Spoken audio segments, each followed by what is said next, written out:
अस्सलामुअलैकुम रहमतुल्लाहि वबरकातुहू। हाय दोस्तों, कैसे हैं आप सब? उम्मीद करता हूँ खैरियत से होंगे। मैं हूँ दोस्तों आपका अपना लुकमान आज़मी।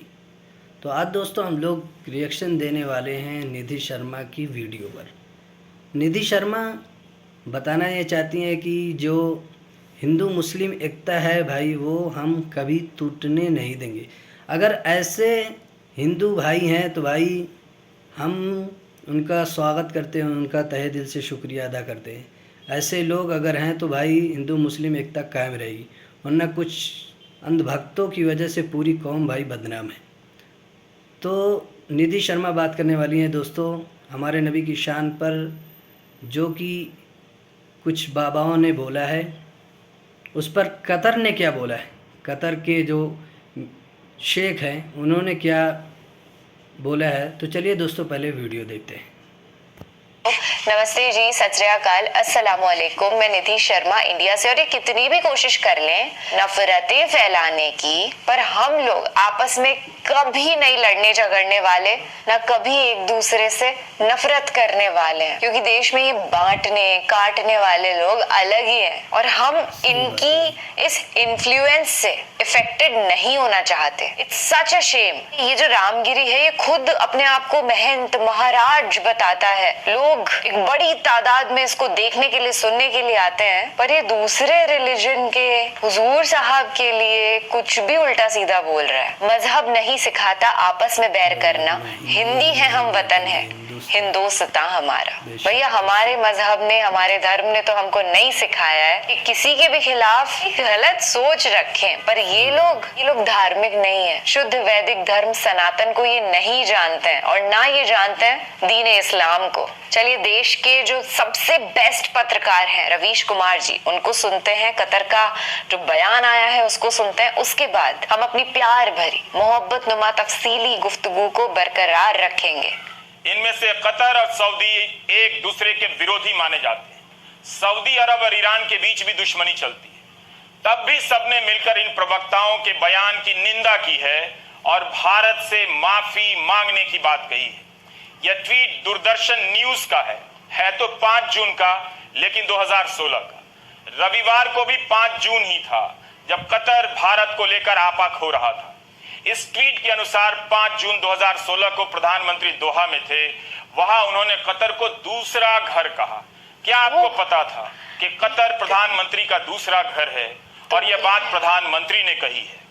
आखिर ऐसा क्या हुआ कि जिन देशों के साथ भारत के संबंध बहुत अच्छे हैं, उन देशों में भारत को लेकर नाराजगी हो गई। दुकानों से भारतीय उत्पादों को हटाया जाने लगा। कतर, कुवैत, ईरान जैसे देश भारत के राजदूतों को बुलाकर अपनी नाराजगी का नोटिस थमाने लगे और माफी मांगने की बात करने लगे। कतर के विदेश मंत्रालय ने बयान जारी कर कहा है कि भारत के सत्ताधारी दल के प्रवक्ता ने पैगंबर मोहम्मद के खिलाफ जो बातें कही, कतर उसे खारिज करता है और इसकी निंदा भी करता है।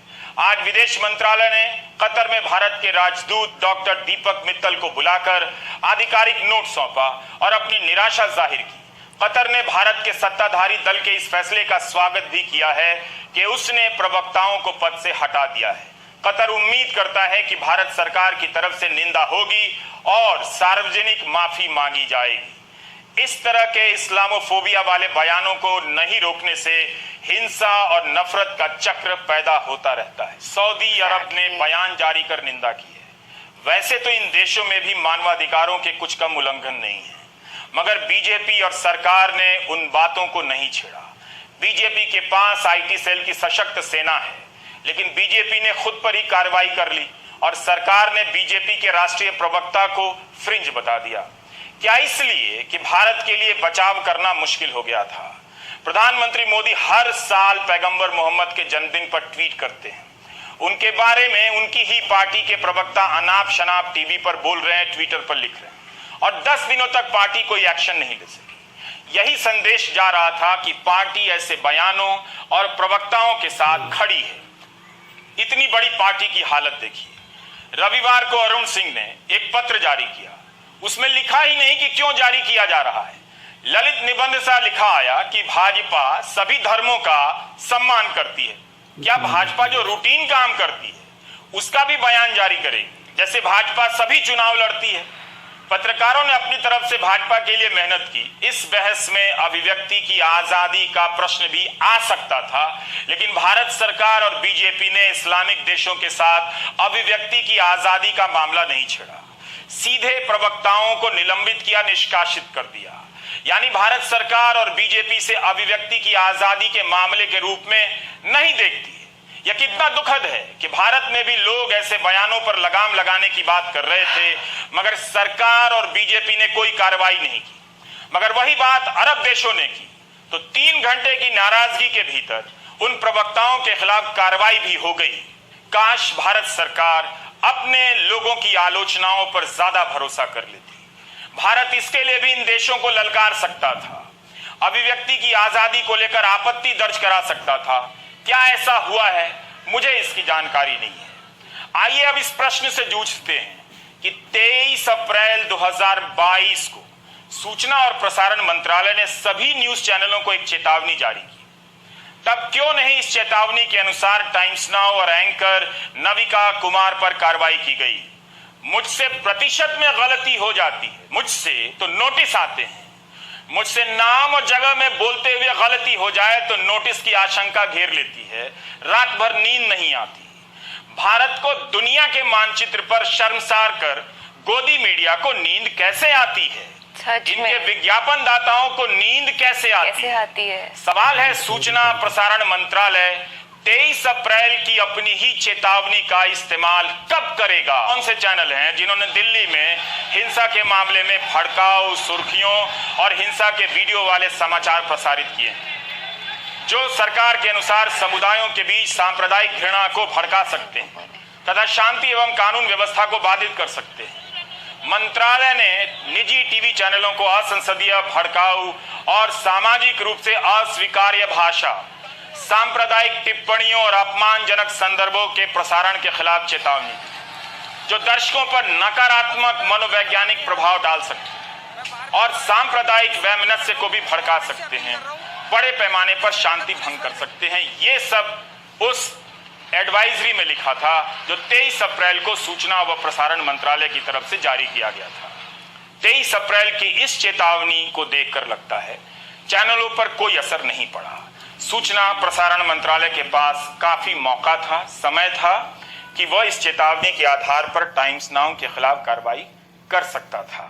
जो लोग यह सवाल उठा रहे हैं कि अगर बीजेपी अपने प्रवक्ताओं को निकाल सकती है, निलंबित कर सकती है, तब सरकार चैनल के खिलाफ और चैनल एंकर के खिलाफ कोई एक्शन क्यों नहीं ले सकती?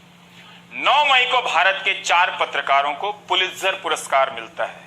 स्वर्गीय दानिश सिद्दीकी, अदनान आबिदी, सना इरशान मट्टू, अमित दबे को। न्यूज चैनलों पर लगातार इस तरह के कार्यक्रम हो रहे हैं जिनमें सांप्रदायिक नफरत फैलाने की बात होती है। पिछले 8 साल में हर दिन एक नया रिकॉर्ड टूटता है।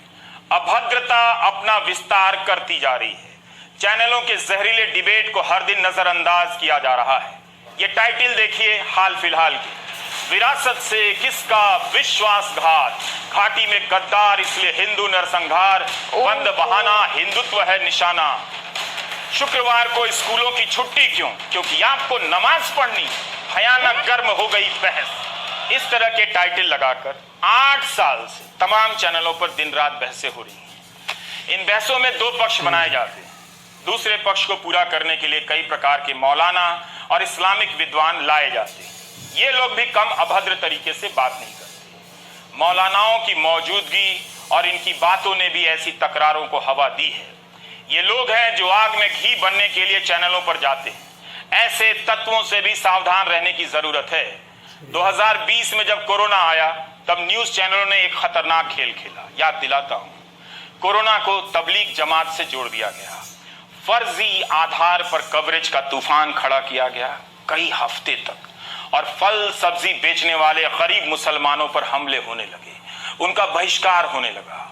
25 अगस्त 2020 के प्राइम टाइम का एक हिस्सा दिखाना चाहता हूं ताकि याद रहे कि इस दिन की चेतावनी हमने हर दिन दी है। आज भी दे रहा हूं, पहले तो दे ही चुका हूं। विदेशी पैसा हजम, मौलाना का खेल खत्म, कोरोना की रफ्तार का जमाती ड्राइवर। कोरोना वाले मौलाना पर वार, नोटिस 4 बार, जमात से गिरे, रोहिंग्या पर गिरे। देश में कोरोना की कितनी जमात, कोरोना बम। अब कोरोना के नाम पर जिहाद करेंगे, क्या खून देने से जमातियों के पाप धुल जाएंगे? दोस्तों आपने वीडियो देखी कंप्लीट। तो दोस्तों वीडियो देखने से पता यही चलता है कि ये सरकार जो है ये हिंदू, मुस्लिम और बहुत सारे धर्मों में सिर्फ नफ़रत फैलाना चाहती है। दोस्तों ये यही चाहती है कि ये एक दूसरे में बजे रहें, मंदिर मस्जिद इसी में लगे रहें और हमसे कोई सवाल पूछने वाला ना हो। जाहिर सी बात है, जब एक दूसरे में बजे रहेंगे, एक दूसरे में निपटे रहेंगे, एक दूसरे से लड़ते रहेंगे, तो दूसरा और कोई मुद्दा उठाने का हमारे पास मौका ही नहीं मिलेगा। दोस्तों चांस ही नहीं रहेगा कि हम इनसे कोई और मुद्दा पूछे। जब भी कोई इलेक्शन आता है या फिर और कोई बड़ा मुद्दा उठता है जो पार्लियामेंट में, तो उसको गिराने के लिए हिंदू मुस्लिम कहीं दंगा हो जाता है, तो कहीं मंदिर में हमला हो जाता है, तो कहीं मस्जिद तोड़ी जाती है, तो कुछ ना कुछ ये लोग करके मुद्दे को भटका देते हैं। दोस्तों कहना यही है। तो दोस्तों वीडियो कैसी लगी? वीडियो को पसंद आया तो वीडियो को लाइक कीजिएगा, शेयर कीजिएगा और प्यारा से कमेंट कीजिएगा। तो मिलते हैं दोस्तों नेक्स्ट वीडियो में, तब तक के लिए अल्लाह हाफिज़।